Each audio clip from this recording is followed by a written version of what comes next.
जय। यहाँ पर यहाँ आ जाओ बेटा।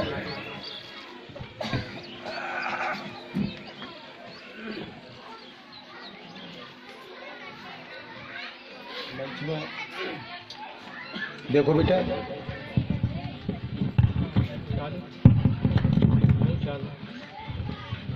बोलिए सदगुरु कबीर साहब की सूक्ष्म रूप से विराजमान सदगुरु कबीर साहब की वह एनर्जी जो आज हमारे बीच इस मंच में विराजमान है, मैं उसे प्रणाम करते हुए उनके प्रतिनिधि के रूप में आदरणीय कमल साहब जी को प्रणाम करते हुए उनके साथ आए उनके दोनों सहभागियों को प्रणाम करते हुए इस मंच में, इस पुराण में जो अपना विशेष सहयोग प्रदान करते रहे, इस पुराण को अलंकृत करते रहे, उन सभी संगीत के साथियों को प्रणाम करते हुए ग्राम से समस्त उपस्थित सज्जनगण, बाहर से क्षेत्रीय ग्रामों से आए हमारे समस्त सज्जनगण, शक्ति स्वरूपा माताएं और बहनें, निश्चित रूप से इस पुराण के माध्यम से सम्माननीय सदगुरुदेव श्री कमलनाथ जी साहिब के द्वारा आत्मबोध का जो ये ग्रंथ जो आप लोगों के बीच में हम आप सबको एक ज्ञान देने के लिए कि हम अपने आप को पहचाने और हमारे अंदर कौन बैठा है उसे जाने। जब 1440 में परम सत्ता का जब प्रादुर्भाव हुआ था तो श्री कबीरदास जी के रूप में आदरणीय गुरु जी ने 1475 बताया, जो 1455 बताया, जो इतिहास में जो यूट्यूब में जो डाला गया उसमें 1440 कबीरदास जी का जन्म दिया गया है। और 1440 में जब कबीरदास जी का प्रादुर्भाव हुआ तो बचपन से ही उन्होंने एक अनोखी प्रतिभा का प्रदर्शन किया और इस संसार में संव्याप्त तरह तरह की कुरीतियां और तरह तरह के आडंबरों से जो ये समाज ग्रसित था, उन्होंने उसको दूर करने के लिए अपना सारा जीवन तरह तरह की दोहे साखियों के माध्यम से लोगों को समाज में प्रेरणा देते रहे और वो कहते रहे कि अपने आप को पहचानो, पाहन पूजे हरि मिले तो मैं पूजो पहाड़। कबीरदास जी के शब्द थे, यदि पत्थर की मूर्ति की पूजा करने से भगवान मिलते तो मैं पूरे पहाड़ को पूज लूंगा, तो जल्दी भगवान मिल जाएंगे। अर्थात इसका उनका जो उद्देश्य था वो ये था कि समाज को जो जीवित मानवता है उसकी सेवा करना चाहिए, मानवता के धर्म को पहचाने लोग और समझें और बाहरी आडंबरों में ना पड़ें और सारा की सारा जीवन इस मानवता की सेवा में लगाएं।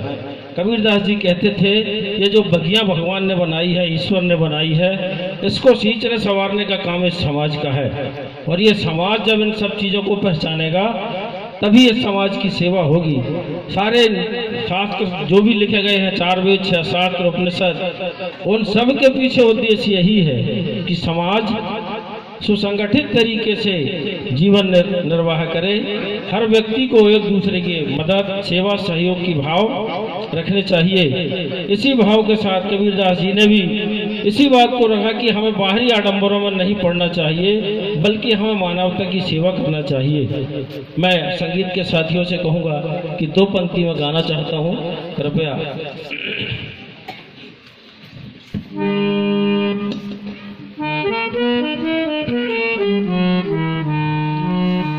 मानव भटक गया है पथ से, लोभ मोह में भूला है, कोई धन में, कोई मद में और कोई पद में भूला है।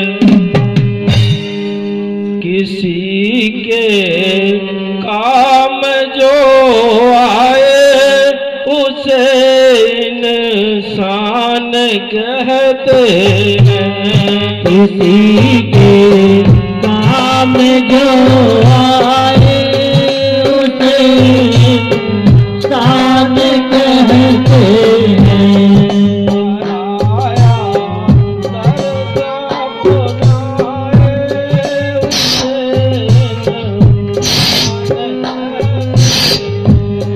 पराया दर्द अपनाए उसे इंसान कहते हैं।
कि हमें इंसानियत की सेवा करनी चाहिए। और इस पुराण का 7 दिवस का जो देश है, सबके पीछे हर प्रसंग पे यही बात आई है कि हमें मानवता की सेवा करनी चाहिए, जीते जागते इंसान की सेवा करनी चाहिए।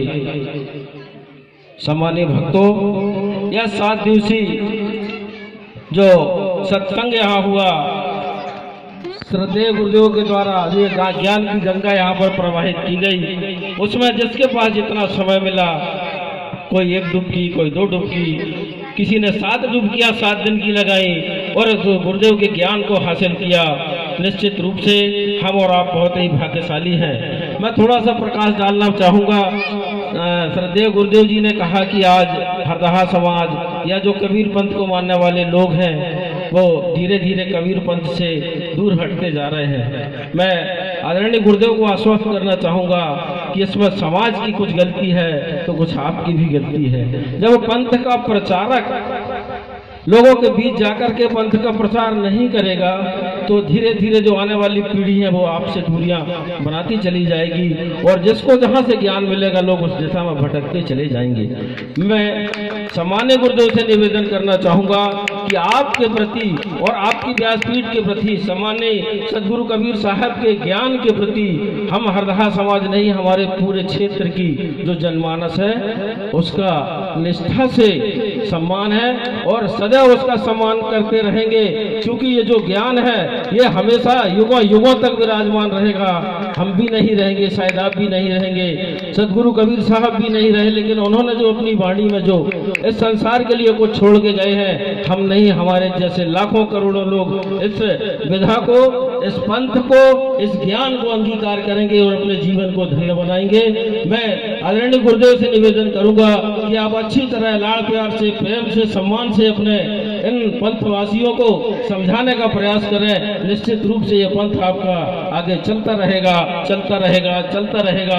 आप निरंतर इनके सहयोग को लेते रहें और इन्हें सहयोग देते रहें और अपना ज्ञान का अर्जन करते रहें। आज 7 दिन की इस कथा में आपने जो ज्ञान दिया, निश्चित रूप से जितने लोगों ने जितना ज्ञान हासिल किया होगा, मेरा विश्वास है कि उसको अंगीकार करेंगे लोग, आत्मसात करेंगे और अपने जीवन को, अपने आने वाली पीढ़ियों को संस्कारित करेंगे और अपने जीवन को धन्य बनाएंगे। इस महत्वपूर्ण कार्य को, सदगुरुदेव की वाणी को आपने इस मंच के माध्यम से हम लोगों के बीच में पहुंचाया, उसके लिए मैं सर्वप्रथम इस हरदाहा परिवार की ओर से आपका हृदय से आभार व्यक्त करना चाहूंगा। आपको बहुत बहुत धन्यवाद देना चाहूंगा कि आपने सदगुरुदेव की वाणी को हम लोगों के बीच में रखा। आपके साथ जो आए हैं दो सहयोगी साहब जी, मैं उनको भी धन्यवाद देना चाहूंगा कि 7 दिन तक रह करके उन्होंने पूरा मार्गदर्शन किया, इस मंच का संचालन व्यवस्था सुचारू रूप से किया, उसके लिए मैं उनका भी आभार व्यक्त करता हूँ।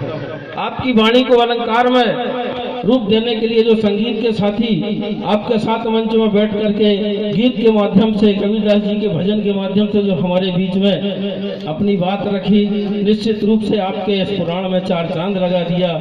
मैं इन लोगों को भी बहुत बहुत धन्यवाद देना चाहता हूँ, बहुत बहुत आभार उनका भी व्यक्त करना चाहता हूँ। मैं इस क्षेत्र की जनता जो दूर दराज के गाँवों से आते हैं, हमारे रिश्तेदार हैं और भी अन्य जो लोग कबीर पंथ से, इस पूरा महापुराण से जो ज्ञान अर्जन करना चाहते हैं, अपना कीमती वक्त निकाल करके और हमारे बीच में आए होंगे और इस पुराण को आत्मसात किए होंगे। गुरुदेव से प्रार्थना करूंगा कि उनको भी आशीर्वाद स्वरूप में आशीर्वाद देंगे कि उनका भी जीवन, उनका भी परिवार कल्याणकारी हो। इस गांव के जो नागरिक हैं जिन्होंने बड़े उत्साह के साथ 7 दिन तक इस पुराण का श्रवण किया, इसका ज्ञान अर्जन किया, उनको भी बहुत बहुत आभार, बहुत बहुत धन्यवाद। बाहर से आने वाले सभी भाइयों को, और सबसे ज्यादा मैं कृतज्ञता जाहिर करना चाहूंगा कि समस्त माताएं बहनें शक्ति स्वरूपा जो हमेशा अधिक से अधिक संख्या में उपस्थित होकर के इस ज्ञान को अपने आत्मसात करेंगी और उनका परिवार इस ज्ञान को आकर के धन्य होगा, उनके बच्चे संस्कारित होंगे और निश्चित रूप से अपने परिवार को बनाने में महिलाओं का बहुत बड़ा योगदान होता है। मैं इस महिला शक्ति से निवेदन करना चाहूंगा इस मंच के माध्यम से कि आपने जो मानवता की सेवा का जो सूत्र यहाँ प्राप्त किया है उसको अपने परिवार में, अपने जीवन में उतारें। अपने किसी भी प्रकार की कोई विघटनकारी ताकतें यदि आपके परिवार में किसी प्रकार से काम कर रही हैं तो उन्हें निश्चित रूप से आप अपने संस्कारों के माध्यम से हराएंगी और अपने परिवार को बहुत अच्छा बनाएंगी। सम्मानीय श्रोताओं, मैं सभी लोगों को आभार व्यक्त करने के पश्चात जिन लोगों ने इस कार्यक्रम को आयोजित किया, इन दोनों भाइयों को मैं हृदय से कृतज्ञता जाहिर करते हुए उन्हें प्रणाम करने का मन कर रहा है, जिनके मन में एक ही बात थी कि बाबूजी हमें पुराण कराना है। देवी भैया ने कहा कि बाबूजी मेरा एक ही लक्ष्य है कि मैं पुराण कराऊं।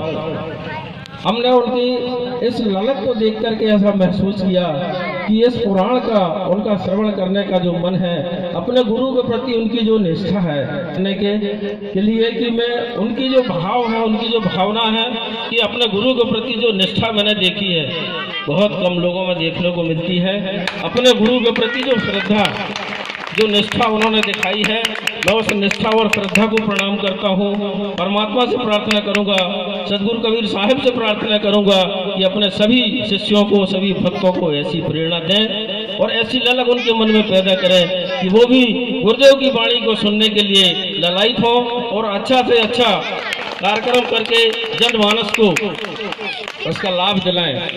इनके मन में एक भाव मैंने देखा कि हम तो सुनेंगे ही, हमारे रिश्तेदारों को भी हम सुनाना चाहते हैं, हमारे ग्राम वासियों को भी हम सुनाना चाहते हैं, हम अपने क्षेत्रवासियों को भी सुनाना चाहते हैं। एक ऐसे भाव जो सार्वजनिक होना चाहिए, उसका जो खर्च आएगा बाबूजी बोले हम उठाएंगे, लेकिन हम एक बार गुरु जी की पुराण कराएंगे। ऐसे भाव मैंने उनके मन में देखा तो मैंने अपने तरफ से पूरा सहयोग देने का आश्वासन दिया। आज 7वें दिवस में यह कार्यक्रम का समापन होने जा रहा है। मैं सबसे ज्यादा हृदय से उन्हें धन्यवाद देना चाहूंगा दोनों भाइयों को कि उनकी मनोकामना आज पूर्ण हुई।